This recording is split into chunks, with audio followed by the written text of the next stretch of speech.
ஆகட்டும். அத்திபுரத்து வேந்தன் பரமகுடி துரியோதனை பார்க்க வேண்டும்.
இந்த 16 நாட்களாக என் படைபட்டாளம் ரஜினி துருகபதாரிகள் 4 சேனைகள் என் தம்பிமார் 99 பேர்கள் பிள்ளைகள் 64 எத்தனை வில்வேந்தர்கள் போர்வேந்தர்கள் அனைவரும் பறிகொடுத்து இப்பொழுது மலை பருவது போல் நான் நின்று கொண்டிருக்கிறேன் அண்ணா.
ஒரு கணையை வைத்து 5 உயிர்வதை செய்வேன். ஒரு கணையால் 5 பாம்பு கணையை வைத்து பஞ்சமரை உயிர்வதை செய்வேன். எனக்கு சனாதிபதி குரு. அப்படியா? நான் இருக்கும்படி இருந்தால் ஏன் அஞ்சறேன்? நேற்று ராத்திரி மனவாட்டத்தோடு கிட்ட மேல அஞ்ச வேண்டாம் தம்பி துரியோதனா அப்படின்னு எனக்கு ஆறுதல் சொன்னேன்.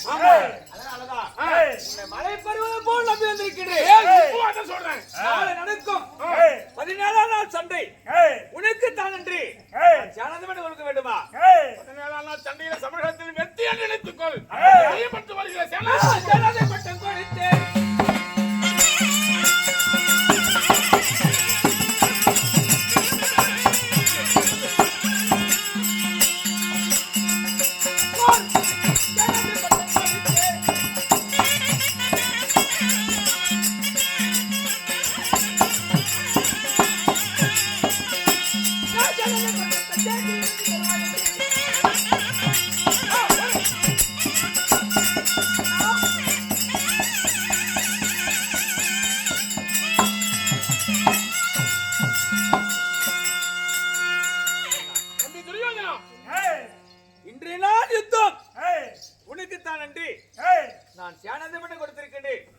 மன்னாதி பட்டம் தந்தா ஜெயம் பெற்று வருவாய் என்று பண்டினால் யுத்தம் உனக்கென்று.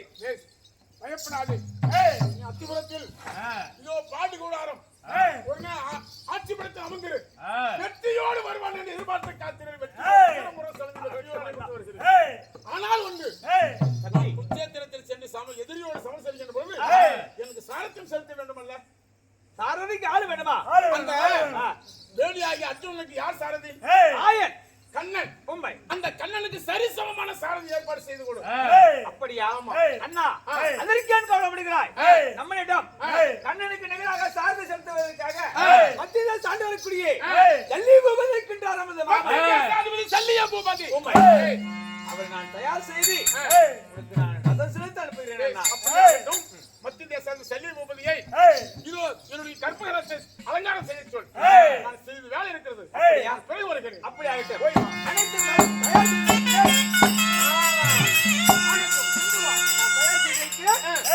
சென்று வேலையை பார்த்துவிட்டு பிறகு வர வேண்டும். அப்படி ஆகட்டும்.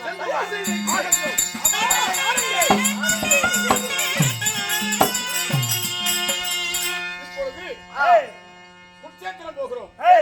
சண்டைக்கு போறோம், அடிச்சு பிடிச்சா வரணும், போக முடியாது. அடி வாங்கிட்டு தான் வரணும்.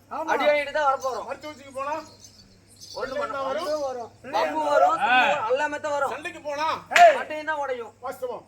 அதனால என்னைக்குமே வீட்டு வெளியே போகும்போது நல்லவளோ கெட்டவளோ கூலோ குருடியோ பொண்டாட்டிகிட்ட போயிட்டு வரலான்னு சொல்லிவிட்டு போனா நடக்கும். போயிட்டு வாங்கன்னு சந்தோஷமா பொண்டாட்டி சொன்னா அது நல்லது நடக்கும்.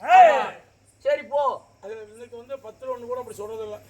ஊர் சுத்தி போறப்பட்டியா எடுத்துக்கிட்டியா போறப்பட்டியா அப்படிதான் சொல்லுவான். பொண்டாட்டிகிட்ட போயிட்டு வரேன்னு சொன்னா சரிங்க பத்திரமா போயிட்டு நேரமா விடுங்க சேருங்க அப்படின்னு சொன்னா நடக்காத காரியம் கூட நடக்கும். பொண்டாட்டி அதோட பொண்டாட்டியுடைய வாக்கு பகவானுடைய வாக்கு மாதிரி. அதனால நான் அன்று போராமராஜன் மகளாக விளங்கப்பட்ட பொன்னுருவி கல்யாணம் செய்தேன். அதனால இந்த குச்சேத்திரம் போகிறேன். வெற்றியோ தோல்வியோ வீரனு கலகி. அதனால் கட்டிய மனைவி என் பொன்னுரிடத்தில் நிச்சயதாம்பூலம் பெற்று பிறகு சமரகம் போகலாம்.